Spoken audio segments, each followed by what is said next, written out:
الشبك صنع في مصر في 887 هجرية ووضع في 888. شو مكتوب هنا؟ أنشئ في عهد السلطان النصر أشرف قايتباي 888 1483 هجرية. نبي ندخل داخل الحجرة وشوف الواقع من الداخل.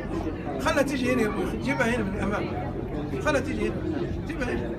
شوف الحقيقة من داخل. يمكن أول مرة تشوفون الصور هذه داخل الحجرة النبوية من الداخل. بفتح الباب هذا يسمى باب السيدة فاطمة رضي الله عنها.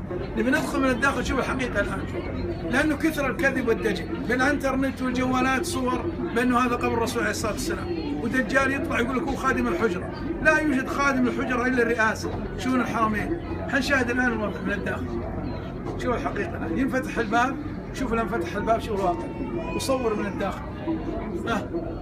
دخلنا مثلك مثل أي رئيس دولة إذا أراد الدخول من الداخل، وإحنا كموظفين ندخل عملية التنظيف من الداخل.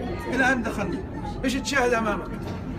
بلاط رخامي قديم من عهد الملك فيصل رحمه الله، محراب يسمى محراب فاطمة رضي الله عنها، خلفه موجود صندوق أو سرير فاطمة رضي الله عنها. حنشاهد وما هو سر هذا السرير. نبي ندخل من هنا، نبي ندخل من هنا، حنتجه نشوف المواجهة الشريفة، الروضة خلف الشبكة هذا. احنا متجهين من هنا ثم ندخل مع الباب ثم نيجي للمواجهة. شوفوا الآن ها انفتح الباب، شايفين؟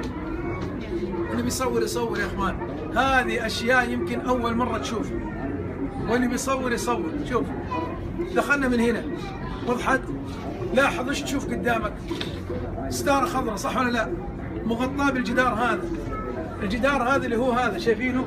هذا جدار بناه عمر بن عبد العزيز رحمه الله، مغلق مصمت ليس له باب، ارتفاعه 6 أمتار ونصف من حجارة الحرة السوداء مربعة الشكل مشابه لحجارة كعب المشرف. وضحت؟ لاحظ موجود هنا صندوق، هذا يسمى صندوق الصندل. هذا احنا وقت تنظيف من الداخل نحركه يمين ويسار، لكن مدخلينه وغطينه بالستاره. هذا كان يطيب فيه من طيب الصندل من الداخل. حنتجه للمواجهه الشريفه. شوف الحقيقه، شوف الان، شوف الان الستاره جددها الملك فهد عام 1406 هجريه الى وقتنا الحاضر. القديمه كانت من عهد الملك عبد العزيز 1370. شوف هذه المواجهه الشريفه، انت تسلم من الخارج وهم يسلمون من الداخل. وضحت؟ ايش تشوف قدامك؟